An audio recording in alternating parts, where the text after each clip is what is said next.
like to put on a good show, and we've flown someone internationally in this evening. I'm very happy that Nicole Kent, who is EVP of Product Strategy and Customer Success over at Varison, is flown into London just for this event. You've got other stuff going on, but thank you for coming to this one. She's going to be talking about how to get a seat at the table, talking about the best customer experiences that you've experienced, and some other factors you should consider when you're aspiring into senior roles in the business. Nicole joined Varison in 2020, having previously been at Optum, who were clients of Varison, brings more than 15 years of experience. And also she's taken responsibility for managing various size of teams and has got a lot of international experience as well. So can we have a round of applause for Nikki, please? Okay, so I have my iPad because I was telling the folks up here, I'm doing 3 speaking events. I took the red eye that got delayed by 24 hours, so I landed Monday morning and went straight into that. So I apologize for using my iPad, but I've had like 12 hours of sleep in 3 days. So, and I say that only because I know you all can relate, because we've all been there and we've all done this. So, so excited to be here. Obviously, I came from the States. Happy to be here. We've got a large team here in UK, and I'm blessed to have a number of folks here. Thank you so for coming from Scotland. So we're bringing it all here. So anyway, so what I wanted to talk about was women in leadership roles, and I feel a particular sense of obligation and role that I need to make sure that now that I'm in a leadership role within my organization, that I'm elevating other women. And so why do I do that, and what do the numbers tell us? I know we've thrown out some statistics other folks have here as well. So I'm going to share some. Now, what I'm going to share is from the US, but what I'll tell you is it's not going to be any different here. So the US Bureau of Labor Statistics in 2021, 49.8% of sales roles are held by women. Okay, so interesting, right? Didn't really believe it. Well, then here's the really interesting part. Here are some of the roles that they include in sales. Cashier. Yes. Which surprisingly, I'm sure, is like 78% women. Okay, so it's also travel agents. And door-to-door sales. That one I get. But those are the 3 areas that are predominantly women sales roles in the US. Okay? So what are not sales roles held by women? Anything technical, 19.1%. Financial services, 29%. Other services related fields, 29.9%. And closely followed by all of that, sales management, 30.6%. Okay, so we're very underrepresented at the leadership level. So what's interesting also is that women in sales outperform their male counterparts. 86% of women achieve quota, 76% of men achieve quota on an annual basis.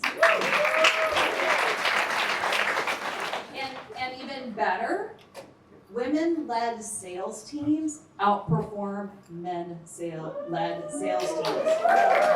Right? And so what we're out there proving is not only can we be effective and sell better than our counterparts, we can lead people, both male and female, more effectively. But the numbers show we're still not getting the jobs. So why is that? Well, there's a bias around women in sales and women in leadership. So here are the top 4 perceived gender biases when it comes to women in sales. They underestimate your knowledge. Anyone face that? Yeah. Right? They think we're too weak. They underestimate just our general abilities. And finally, our negotiating abilities, right? I'm seeing lots of nods. You all have faces. And even better, 1 out of every 4 men asked about this said, there's no gender bias. Okay, this is where the gender bias comes from, right? So what do we do about it? What do we do as women in sales? What do we do about it as women in sales leadership? Because we have a role to play.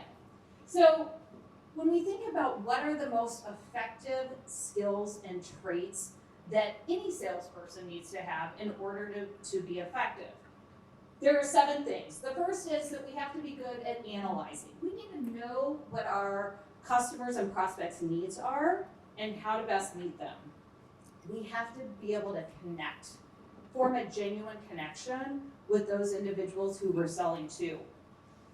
We need to be able to collaborate with our peers, collaborate with other departments.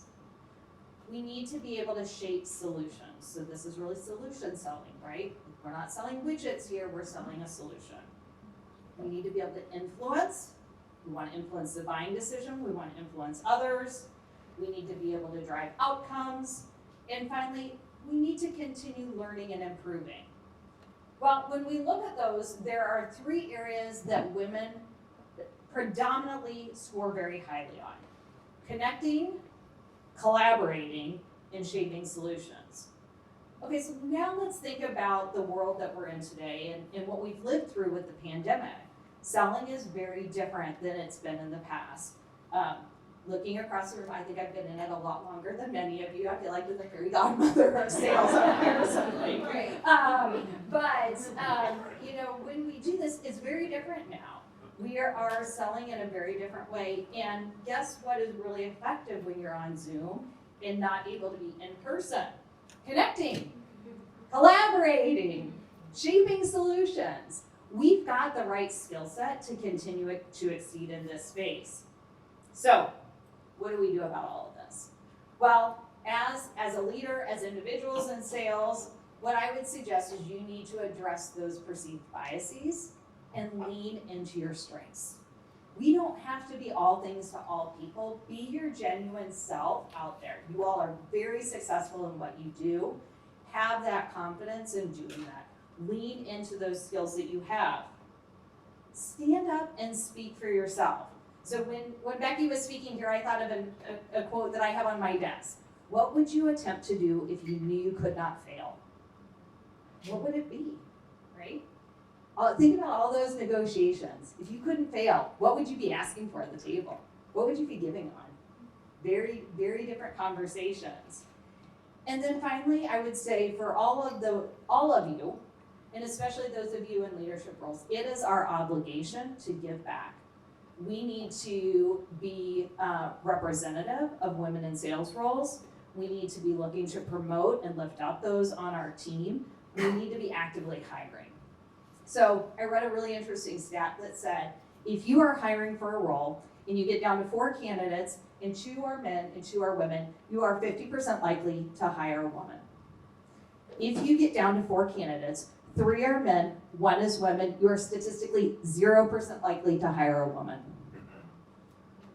Okay? You have to have women at the table. You need to be interviewing them. You need to be promoting them. You need to be mentoring them. You need to be continuing to work with them. That's how we get the representation here. That's how you're going to get representation in leadership. That's what's ultimately going to help us make the change. Thank you.